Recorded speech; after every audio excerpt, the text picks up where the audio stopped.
자, 윤석열 후보도 당 내부 결속을 다지면서 대선 준비에 여념이 없습니다. 어제는 당 경선 경쟁자였던 최재형 전 감사원장을 선대본부 상임 고문으로 임명을 했습니다. 좀 앞으로 기대되는 롤이 역할이 어떤 것인지가 궁금합니다. 최재형 감사원장님의 그 지지와 또 상임 고문직 수락 자체만 해도 큰 힘이 되고 아마 많은 도움을 주실 거로 기대하고 있습니다. 윤 후보와 이제 홍준표 의원 사이에 약간 좀 불편한 관계가 있는데 제가 거기 이제 상임 고문으로 바로 들어가면은 좀 오해가 있을까봐 시기를 좀 미룬 겁니다.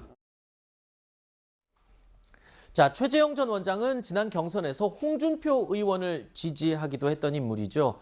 자, 거기에 유승민계인 유이동 의원이 당 정책위 의장에 내정됐습니다. 자, 당 내부의 결속과 함께 정책 행보도 계속 윤 후보가 이어가고 있는 것 같습니다. 뭔가 이 당 내에 또는 팀 내에 원팀 정신을 지금 조금씩 갖춰 나가고 있는 것 같은데, 자, 이 밖에도 또 정책 행보, 오늘 오전에 윤석열 후보의 전매 특허가 된 한 줄 공약이 또 나왔습니다.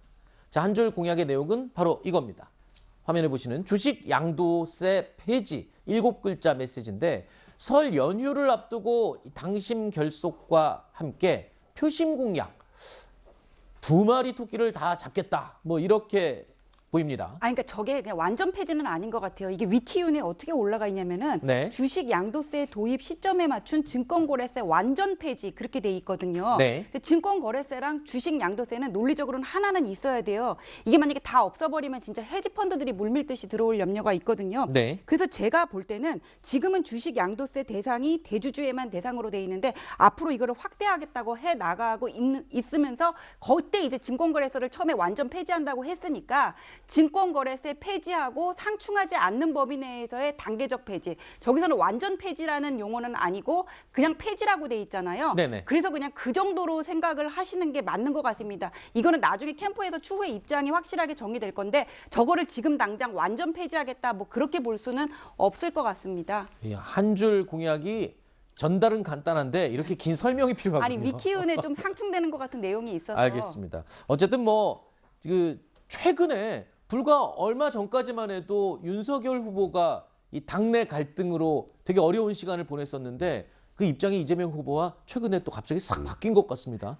윤석열 후보가 어느덧 또 당내 결속을 다지고 있고 이재명 후보가 당내 분열에 지금 굉장히 힘을 쏟는, 신경을 쏟아야 되는 그런 상황이 됐군요. 자, 국민의힘이 상대적으로 약세를 보이고 있는 지역이죠. 호남에 대한 구애도 계속되고 있습니다. 이준석 대표가 이틀 전 그리고 또 어제 호남을 방문했습니다. 자, 광주 아파트 붕괴 사고 현장을 방문하기도 했습니다. 어제 송영길 민주당 대표도 현장을 찾았는데요. 두 당 대표의 모습 저희가 영상으로 준비했습니다.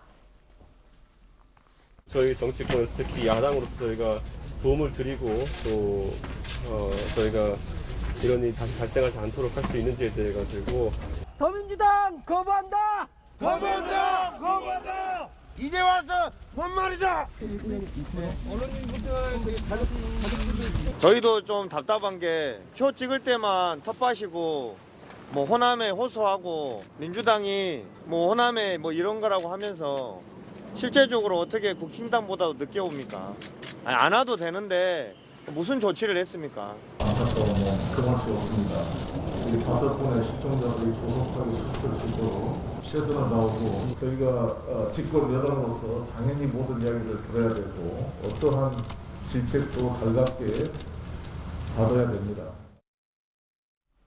자, 교수님, 호남이라고 하면 민주당의 전통적인 지지층들이 두터운 지역으로 알려져 있는데 지금 영상을 보면 온도차가 굉장히 많이 납니다. 왜냐하면 어떻게 국민의힘보다도 늦게 올 수 있냐? 민주당 대표 송영길 대표에게 저런 말을 하는군요. 그러니까 왜냐하면 실종자 가족 입장에서는 그렇게 얘기할 수밖에 없어요. 지금 상황에서 지금 가족이 안 돌아왔잖아요. 그건 누가 저 입장이 있더라도 저는 반대 입장, TK에서 만약에 반대 입장이 돼도 저는 저럴 거라고 봅니다. 그래서 이제 민주당 입장에서는 어쨌든 호남 지역에서 민주당에 대한 지지가 높고 또 어쨌든 민주당이 또 집권 여당이잖아요. 집권 여당 이런 문제에서 적극적으로 할 수밖에 없어요. 야당은 가서 인사하고 그냥 문제 제기하면 되지만 여당은 그렇게 할 수는 없는 거잖아요. 정부 여당이 책임을 지고 해야 되는 문제고 주도적으로 또 해야 되고요. 그런 부분에서 저런 질책은 따갑게 받아야 된다고 저는 보고 민주당이 더 적극적으로 나서야 된다. 저런 아픔을 겪고 있는 분들한테 더 마음을 드리고 네. 문제 해결을 위해서 적극적으로 나서는 모습을 보이는 게 필요하다고 보는데 늦게 간 건 뭐 반성해야죠. 저는 그렇게 보고요. 정계 대표 말처럼 저렇게 질책하는 거 정말 달갑게 받고 미안한 마음 가지고 이제는 저분들 물론 최선을 다하고 있습니다. 저는 뭐 저기 소방당국 최선을 다하고 있다고 보고 있는데 어쨌든 그럼에도 불구하고 실종자 가족들이 느끼고 있는 아픔들은 가슴속 깊이 새기고 그분들의 아픔을 좀 달래드릴 수 있는 다양한 방법들을 만들어내야 한다고 봅니다. 네.